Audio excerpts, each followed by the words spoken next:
pupuk dan terbatasnya lahan pertanian menjadi salah satu penyebab para petani di Indonesia menurun.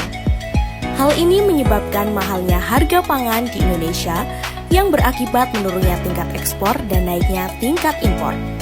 Pesatnya laju urbanisasi di pedesaan merupakan faktor lain yang mempengaruhi.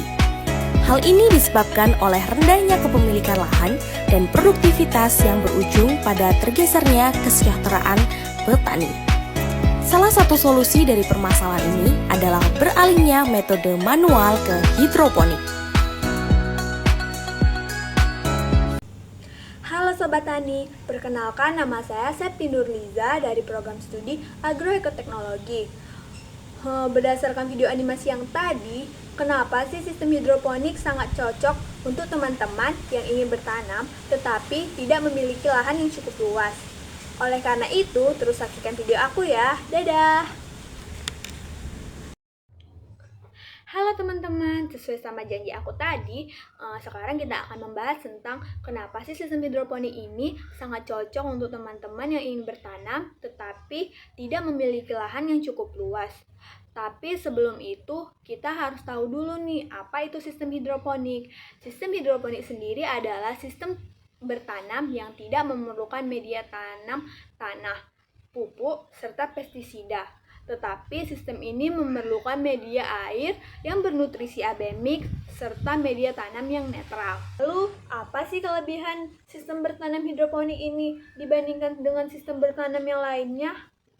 Oke teman-teman, jadi untuk kelebihan dari sistem hidroponik itu sendiri, yang pertama tidak memerlukan tanah, hemat air, lalu terbebas dari gulma dan hama, cenderung lebih cepat pertumbuhannya dan lebih bersih, tentu saja terbebas dari pestisida. Kemudian, tanaman apa saja ya yang bisa ditanam dengan sistem hidroponik?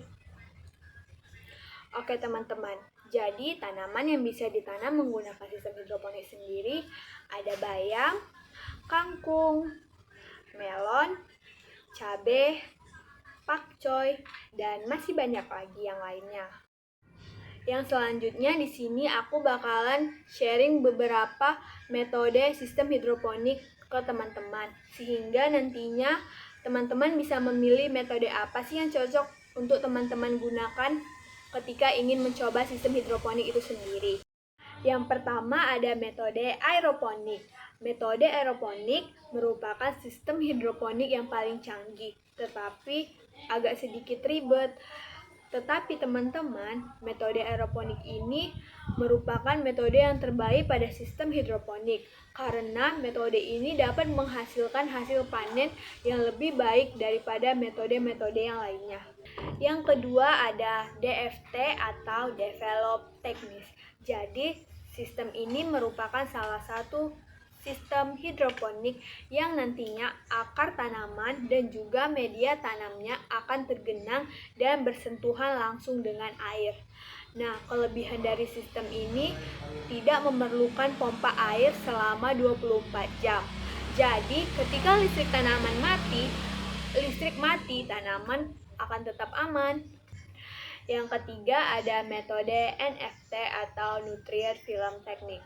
Jadi metode NFT ini tidak terlalu beda jauh konsepnya dengan metode DFT tadi. Namun perbedaannya NFT ini tidak terlalu tergenang air dan minusnya NFT ini memerlukan pompa air selama 24 jam. Jadi ketika pompa air mati, air tidak akan bisa mengalir dan dapat menyebabkan tanaman itu mati. Metode yang keempat adalah metode tetes. Jadi metode ini nantinya tanaman kalian akan diteteskan dengan air yang mengandung nutrisi yang optimal. Lalu yang terakhir ada hidroponik apung. Nah teman-teman semuanya, sistem hidroponik ini merupakan sistem hidroponik yang paling sederhana di antara sistem hidroponik yang lainnya. Jadi sistem ini sangat cocok untuk teman-teman sebagai pemula. Itu saja sedikit informasi mengenai sistem hidroponik. Ini sangat cocok untuk teman-teman semuanya ketika teman-teman semuanya ingin bertanam namun memiliki lahan yang kurang atau tidak luas. Oleh karena itu, ayo mulai bertanam dengan sistem hidroponik. Terima kasih, dadah.